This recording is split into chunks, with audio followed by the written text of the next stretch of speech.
Good morning class, 4th English medium. Today we will have to solve the exercises related to chapter 2 subject and predicate. आज हम अपने chapter 2 की subject और predicate की exercise solve करेंगे. अगर आपने अपनी book में solve कर रही है so please match it. If you have not solved, please fill these exercises in your textbook. अगर आपने solve कर ली तो match कर लीजिए, अगर नहीं solve की है तो अपनी book में fill कर लीजिए. First of all, we open the page number 8 of chapter 2. Exercise A. Identify the subject and the predicate parts in the following sentences. आपको इसमें subject और predicate find out करनी. What is the subject and what is the predicate? तो the suitable idea we have to given to you. हम आपको देना चाहते हैं क्या? देखिए, अब इसमें subject और predicate दोनों find out करने हैं, तो हम क्या करेंगे देखिए. So first of all you take two crayons, two different colors of crayons. तो crayons आप ले लीजिए, better रहेगा. या फिर you have to use your blue pencil या अदरवाइज रेड पेंसिल. तो आप या तो ब्लू या रेड कलर की पेंसिल यूज कर लीजिए या फिर आप ब्लू कलर के क्रेयॉन्स यूज कर लीजिए. सो आप ये ले लीजिए. क्यों? से प्रेडिकेट और सब्जेक्ट फाइंड आउट करने में आसानी नहीं, क्योंकि अगर आप सेम आप पेंसिल से करोगे तो आप खुद बाद में कंफ्यूज हो सकते हैं. So you have to colour the subject with a red pencil, otherwise other colour, and the predicate you have to underline the different colour of pencil. आप एक कलर से सब्जेक्ट को अंडरलाइन कर लीजिए और रिमेनिंग पार्ट्स को predicates में underline कर लीजिए. So start the chapter 2 exercise A. Identify the subject and predicate. हमको क्या करना है? सब्जेक्ट और प्रेडिकेट आइडेंटिफाई करने हैं. तो मैंने आपको जैसा अभी भी बताया, फिर से एक बार बोल दे रही हूँ बेटा, यूज टू कलर्स. आप टू कलर्स यूज कर लीजिए. या फिर एक और तरीका है, आप प्रेडिकेट को क्या करिए, आप अंडरलाइन कर लीजिए और सब्जेक्ट को सर्किल बना लीजिए, तो बेटर रहेगा, है ना. अगर कलर नहीं तो don't worry, please don't worry, परेशान की जरूरत बिल्कुल भी नहीं है. पेंसिल से आप यूज कर लीजिए. आप सब्जेक्ट को सर्किल करिएगा और प्रेडिकेट को आप अंडरलाइन करिएगा, सो कंफ्यूजन नहीं होगा. So the first sentence, the father advise the son not to jump. The father advise the son not to jump. The father is a subject, so you have to circle it, and advise the son not to jump, और ये हमारा predicate. So these remaining part you have to underline. आप remaining part को underline कर लीजिए. The father, फिर से remind करवा रही हूँ, the father is subject. The father is subject, तो सब्जेक्ट को अंडरलाइन कर सर्किल कर लीजिए. और advise the son not to jump, ये आपका प्रेडिकेट है तो इसको अंडरलाइन कर लीजिए. Second, all of them fed. All of them fed, all of them circle कर लीजिए, इट इज अ सब्जेक्ट और फेड है आपका predicate. Third, she is mother of two children. She is mother of two children. She circle करिए and is mother of two children, you have to underline. Fourth sentence, Mr. Singh, the Minister of External Affairs, is going to abroad. Mr. Singh is a predicate, so you have to circle it, and the remaining part you have to underline it. Fifth, there was a small animal in the garden. There was a small animal in the garden. A small animal is a subject, and the remaining part is क्या है आपका? Predicate. अब आप इसमें थोड़ा सा confuse ही होंगे. देखिए क्या है कि प्रेडिकेट में आपका was in the garden predicate में आएगा और आई स्मॉल आपका आएगा सब्जेक्ट में, क्योंकि when we say about the subject, what we say about the subject is called a predicate. जब हम जिसके बारे में जो कुछ कहते हैं वो हमारा कहलाता है प्रेडिकेट, जैसा कि मैंने आपको पहले बताया था. तो आई small is a subject and remaining part is called a predicate. Sixth, mangoes are fruits.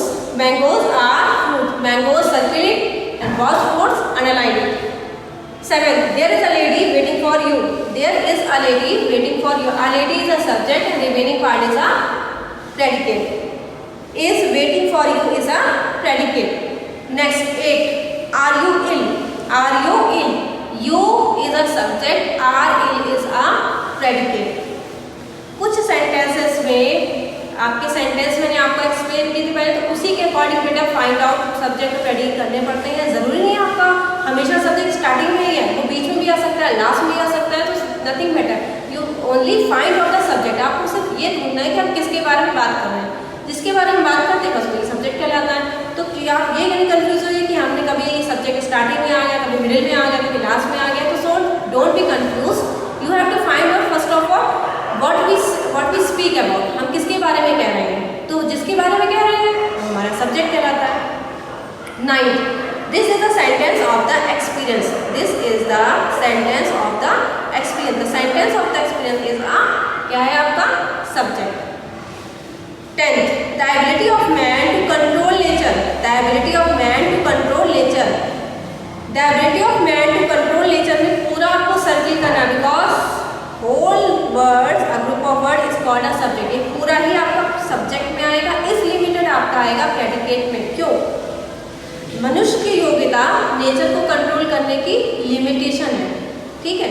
तो ये आपका पूरा the ability of man to control nature है आपका पूरा का पूरा subject. So you have to underline circle, subject को हमें सर्किल करना है और प्रेडिकेट को हमें अंडरलाइन करना है, तो इस लिमिटेड आपका प्रेडिकेट है। फिर आपका 11, my grand parents live in a village, my grand parents live in a village, my grand parents आपका सब्जेक्ट है, you have to circulate and the remaining part you have to underline it. 12, some girls are playing in the park, some girls are playing in the park, some girls is a subject, so you have to circulate, remaining part underline. 13, the cow is grazing in the field, the cow is a subject, so you have to circulate and the remaining part you have to underline. 14, the teacher is teaching in the class, the teacher is teaching in the class, the teacher is a subject and the remaining part is a predicate, so you have to circulate the teacher and underline is teaching in the class. 15, many people are waiting for the bus, many people are waiting for the bus, many people is a subject, so you have to circulate and the remaining part is a predicate. 16, two ducks are swimming in the pond, two ducks are swimming in the pond, यानी दो बतख तालाब में तैर रहे हैं, तो two ducks is a subject and the remaining part is called a predicate, तो two ducks you have to circulate and the remaining part you have to underline it. 17, the garden is watering the plants, the gardener is watering the plants, the garden is a subject, so you have to circulate and is watering the plant is a predicate, so you have to underline it. 18, Meera is playing with her friends, Meera is playing with her friend, Meera किसके साथ खेल रही है? अपने friend के साथ, so the name of the person or thing which we speak about is called subject, यानी कि किसके बारे में बात हो रही है? मीरा के बारे में, so Meera is a subject and the remaining part is a predicate, so you have to underline the Meera subject as a subject. 19, my uncle will come today, my uncle is a subject, so you have to underline, the remaining part is predicate, so you have to underline it. तो my uncle पे आपको circle करना है, will come today पे आपको underline करना है। 20, the sun rises in the east, the sun rises in the east, तो सन कहाँ राइज होता है, कहाँ उगता है? आपका ईस्ट में क्या उगता है? सन उगता है, तो sun is a subject, so you have to circulate and the remaining part is a predicate, so you have to underline it. फिर से मैं आपको रिमाइंड करवा दे रही हूँ बेटा कि जो सब्जेक्ट है उनको आपको सर्किल करना है और जो बचा हुआ पार्ट है वो आपका प्रेडिकेट में आएगा। मैंने जैसे आपको स्टार्टिंग बोला था कि आप 2 कलर्स का यूज़ कर सकते हैं, तो वो भी यूज़ कर सकते हैं। 2 कलर से आप सब्जेक्ट को सर्किल कर लीजिएगा और प्रेडिकेट को अंडरलाइन करिए, और अगर नहीं क्रेयॉन्स का यूज़ कर रहे हैं तो don't worry, you have to only use pencil, आप पेंसिल का यूज़ करिए, पेंसिल से आप सब्जेक्ट को सर्किल कर दीजिए, आपको खुद पता चल जाएगा जो सर्किल वर्ड्स है वो आपके सब्जेक्ट हैं और जो अंडरलाइन वर्ड्स है वो आपके प्रेडिकेट हैं। So come on the next exercise related to second chapter, match the words in A with the right words in B, this is the matchup. Open the page number 10, open page number 10। तो कुछ आपके subject they रखे हैं, कुछ आपके predicate दे रखे हैं, या आपको मैच करना है, ठीक है? क्या करना है? हमें मैच करना है। सो तो ये यहाँ लिखा नहीं है कि हाँ सब्जेक्ट ये प्रेडिकेट है, लेकिन ये सब्जेक्ट प्रेडिकेट चैप्टर तो ऑब्वियस है, ये जो वर्ड्स दे रखे हैं कॉलम ए में वो आपके सब्जेक्ट और कॉलम बी में आपके प्रेडिकेट है। तो फर्स्ट सब्जेक्ट हमारा related to B exercise is the sun, the sun. तो सन हम मैच करेंगे, आपका देखिए सन हम मैच करेंगे आपका राइजेस इन द ईस्ट, किस पे मैच करेंगे? Rises in the east first. फिर an ant is the second वाला हम मैच करेंगे has 6 legs, has 6 legs। Breakfast, फिर थर्ड है आपका ब्रेकफास्ट है आपका सही आपका मैचअप क्या होगा? Is the first meal of the day, is the first meal of the खाने ब्रेकफास्ट के हम स्टार्टिंग में सबसे पहले खाते हैं ना दिन के। फिर आपका फोर्थ हैंड्स, हैंड्स क्या करती है? हैंड्स आपकी लेज है, अंडे देती है। फिर है आपका फिफ्थ संडे, संडे में क्या है? Sunday is the first day of the week, Sunday is the first day of the week. जिसके साथ हम जो मैचअप बोल रहे हैं आप उसी के साथ उसका नंबर लिखते जाइएगा, ठीक है? कोई प्रॉब्लम आपको कॉपी वॉपी में कोई भी एक्सरसाइज नहीं करनी है। All the exercises you have to completed in your only text book, not fair copy, okay. Six snakes, snakes आपका क्या होगा? Snakes live in a holes, snakes live in a holes. Seven trams, trams run on rails, tramps run on rails. Grapes, it is grapes, grapes grow in vines, grapes grow in vines. Ninth Sohan, Sohan का matchup क्या होगा? देखिए आप लोग, सोहन का matchup होगा Sohan plays with a ball, Sohan plays with a ball. 10 is the teacher, the teacher punished the naughty boy, the teacher punished the naughty boy. फिर आपका V, 11 is V, V is went to see the zoo, V is match with went to see the zoo. 12 Rima, Rima loves her cat, Rima loves her cat. The 13 is the gardener, 13 is the gardener is watering the plants, gardener, the gardener is watering the plants. 14 is my father, my father bought a new new scooter, my father bought a new scooter. 15 the players are in the field, the players are in the field. 16 Nidhi, Nidhi drank a glass of milk, Nidhi drank a glass of milk. This is the matchup of 16. 17 the carpenter, carpenter सभी को पता हो, carpenter is called आपका क्या कहलाते हैं? आपके carpenter किसको बुलाते हैं? जो कि टेबल चेयर बनाता है ना? क्या बनाता है? टेबल चेयर, और हिंदी में is called बढ़ई। the carpenter, the carpenter इसमें मिलाया जाएगा, आप बताइए, कैसे करिए? the carpenter repaired the table, क्योंकि टेबल चेयर में आते हैं, so the carpenter repaired the table. 18 it is the last matchup of exercise B, my mother, my mother gave me a banana, my mother gave me a banana. So we will complete the exercise B, हम लोगों ने complete कर ली है, we have completed our exercise B, and we will come the exercise C, fill in the blanks with the suitable subject or predicates. Fill in the blanks with the suitable subject or predicate means आपको सी exercise में जहाँ subject they रखा है आपको predicate fill करना है, जहाँ predicate दे रखा है वहाँ पे सब्जेक्ट फिल करना है, ठीक है? तो हम सेंटेंस हम कैसे फिल करेंगे? देखिए, तो फर्स्ट में the dash sets in the west, the dash sets in the west, the correct subject is the sun. Second है आपका the potter makes a pitcher, predicate इसका बनेगा makes a pitcher, pitcher means घड़ा.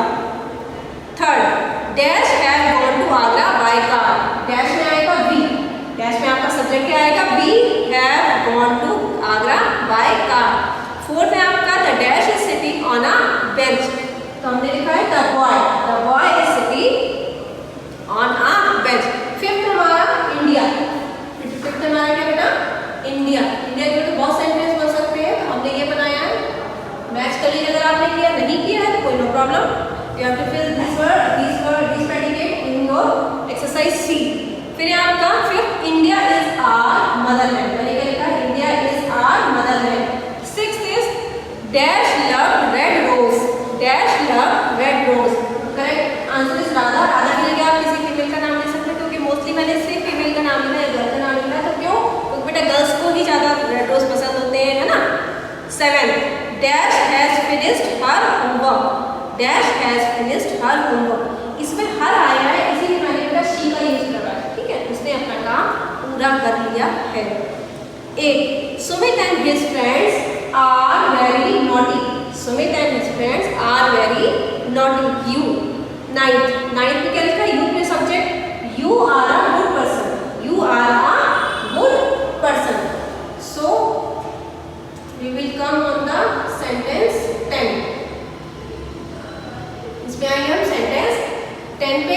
10 पे क्या है हमारा, dash is catching fish in the river, dash is catching fish in the river. तो हमने क्या लिखा, द फिशरमैन, फिश कौन पकड़ता है, फिशरमैन पकड़ता है। फिर आपका 11, dash is calling you, dash is calling you, someone is calling you, कोई तुम्हें बुला रहा है। Next is the puppy dash, the puppy के साथ में लिखा is the young ones of our dog, यहाँ बेटा आर डॉग आएगा, ठीक है। The puppy is the young ones of our dog, यहाँ पे आप आर डॉग लिख लीजिएगा, मिस्टेक हो गई है, यहाँ पे आप आर जरूर मेंशन कर लीजिएगा, ठीक है। फिर हम आते हैं 12 के बाद 13, 14 and 15. The left is third is dash loves to eat chocolates. Chocolates तो मोस्टली क्या होता है, गर्ल्स को मोस्टली पसंद होती है, मैंने इसमें शी कॉमन लिख दिया, ठीक है। फिर आपका 14 dash are twinkling in the sky. What are twinkling in the sky? Stars ज्यादातर चमकते हैं। फिर आपका 15 our school the suitable predicate for this subject is our school is the temple of knowledge. Our school is the temple of knowledge. Now we have to complete all exercises related to chapter, subject and predicate. If you have any confusion, please ask on your WhatsApp group. Okay, class 4th English medium. Next class we will start our first chapter of English literature. You have to prepare and you have to purchase your English books, and on the next video we will start our first chapter related to English literature. फिर से remind करवा दे रही हूँ आपको, next video में हम आपको English literature का फर्स्ट चैप्टर स्टार्ट कराएंगे, ठीक है बेटा। Thank you class 4th। आपको बार बार मैं यही बात बोल रही हूँ, अगर कोई भी कंफ्यूजन है प्लीज़ बेटा अपने व्हाट्सएप ग्रुप में जरूर पूछिएगा। Okay class, you have to complete all the fair work in fair copy and all the exercise work in your textbook. Okay class, thank you class 4th English medium, thank you so much.